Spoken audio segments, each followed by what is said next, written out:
उमराह के विधान, अमल, कर्म और हज के नियमों के उल्लंघन पर चर्चा। उमराह करने के विधान। किसी व्यक्ति में हज अदा करने के लिए वाजिब शर्तें पाई जाने पर जीवन में एक बार उमराह करना सुन्नते मुअक्कदा है। उमराह साल के सभी समय में अदा करना सही होगा।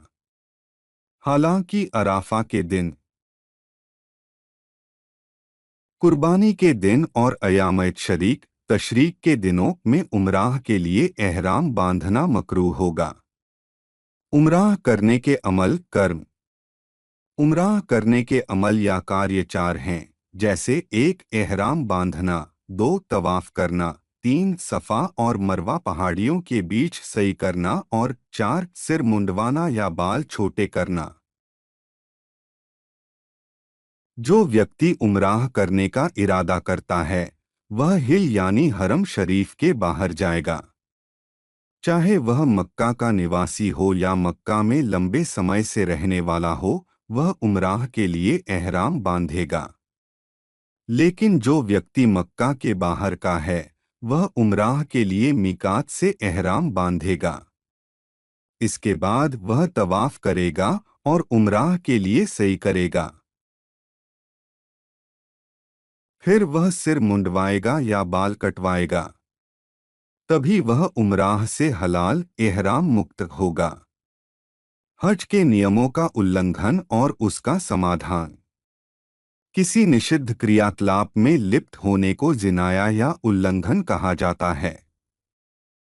हज के विधि विधानों का उल्लंघन दो तरह का होता है, जैसे क हरम शरीफ संबंधी नियमों का उल्लंघन और ख एहराम संबंधी नियमों का उल्लंघन। क हरम शरीफ संबंधी नियमों का उल्लंघन।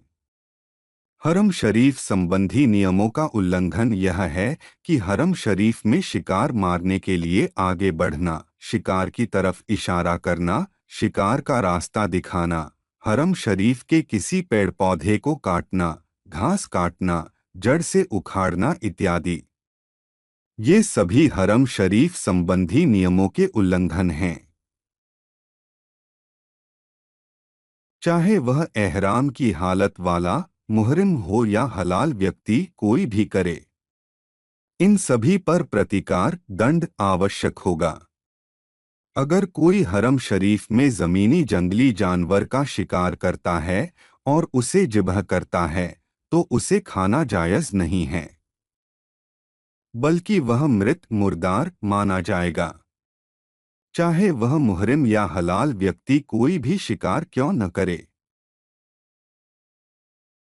यदि कोई हलाल व्यक्ति हरम शरीफ के किसी शिकार का शिकार करता है तो उस पर शिकार किए गए जानवर का मूल्य यानी प्रतिकार या दम के रूप में वाजिब होगा और वह उसे गरीबों को सदका करेगा। रोज़ा कीमत के यानी प्रतिकार के विकल्प के रूप में मान्य नहीं होगा। यदि कोई हरम शरीफ का वृक्ष या घास काटता है तो उस पर उस वृक्ष या घास की कीमत वाजिब होगी। काटने वाला मुहरिम हो या हलाल व्यक्ति कोई भी हो। हालांकि चूल्हा खोदने या तंबू लगाने के लिए घासल-ताप्ता काटना जायज़ होगा। ख एहराम संबंधी नियमों का उल्लंघन।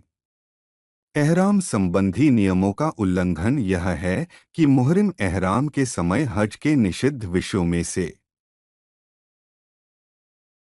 किसी एक का उल्लंघन करे या एहराम के किसी एक वाजिब को छोड़ दे।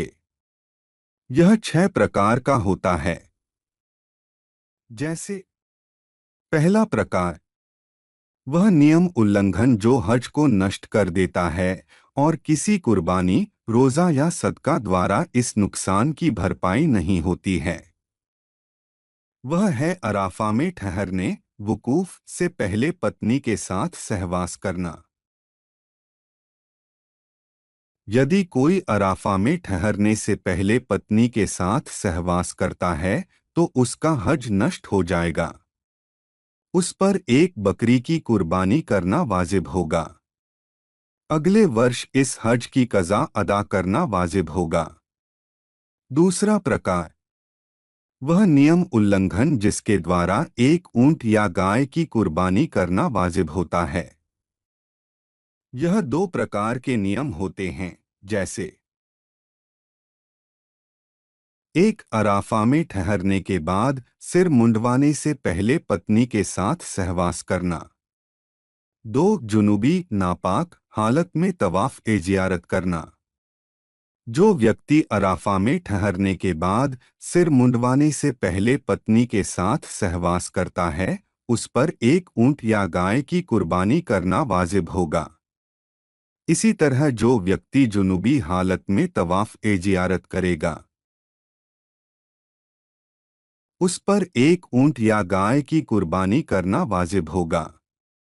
तीसरा प्रकार, जिस नियम को तोड़ने से एक दुम्बा, बकरी, ऊंट या गाय का 7वां हिस्सा कुर्बानी करना वाजिब होता है। यह कई प्रकार का होता है। एक, पत्नी के साथ सहवास की ओर आकर्षित करने वाले किसी काम में लिप्त होना, जैसे चूमना या स्पर्श करना।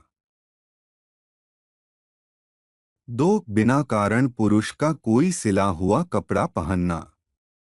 महिलाएं जो चाहे पहनेंगी, लेकिन चेहरे से सटा हुआ कोई पर्दा नहीं डाल सकती जिससे चेहरा ढका हो। तीन, यदि मुहरिम अपने सिर के बाल या दाढ़ी बिना किसी कारण के काट ले। चार, यदि मुहरिम पूरा एक दिन अपना चेहरा ढके रखे। पाँच, यदि मुहरिम बिना कारण शरीर के बड़े अंगों में से किसी एक पूर्ण अंग को सुगंधित करे, जैसे सिर, चेहरा, हाथ, जांघ, पिंडली इत्यादि। इसी तरह यदि मुहरिम पूरा एक दिन सुगंधित कपड़ा पहने। 6, यदि मुहरिम हाथ के या किसी एक पैर के नाखून काटे। 7, यदि मुहरिम तवाफुल विदा छोड़ दे। चौथा प्रकार, जिस नियम उल्लंघन से आधा सा गेहूं या उसके बराबर मूल्य सदका करना वाजिब होता है, जैसे एक, यदि मुहरिम सिर या दाढ़ी का 1/4 से कम हिस्सा मुंडवाता है। दो, यदि मुहरिम एक या दो नाखून काटता है। प्रत्येक नाखून के लिए आधा सा गेहूं निर्धारित होगा। तीन, यदि मुहरिम एक अंग से कम जगह पर खुशबू लगाता है। चार, यदि मुहरिम एक दिन से कम समय सिला हुआ या सुगंधित कपड़ा पहनता है। पाँच, यदि मुहरिम एक दिन से कम समय अपना सिर या चेहरा ढके रखता है। 6, यदि मुहरिम छोटे हदस, नापाकी की हालत में तवाफ़-ए-कुदूम या तवाफ़-ए-विदा अदा करता है। 7, यदि मुहरिम 3 जमरात में से किसी एक में पत्थर मारना, कंकड़ी मारना छोड़ देता है। पांचवा प्रकार, जिस नियम को तोड़ने से आधा सा से कम सदका करना वाजिब होता है, और वह यह है कि यदि मुहरिम जूं या टिड्डी मारता है तो वह अपनी इच्छा के अनुसार कुछ सदका कर दे। यदि मुहरिम 2 जूं, 2 टिड्डी या दोनों 3-3 करके मारता है तो वह हथेली भरकर खाद्य सामग्री सदका करेगा।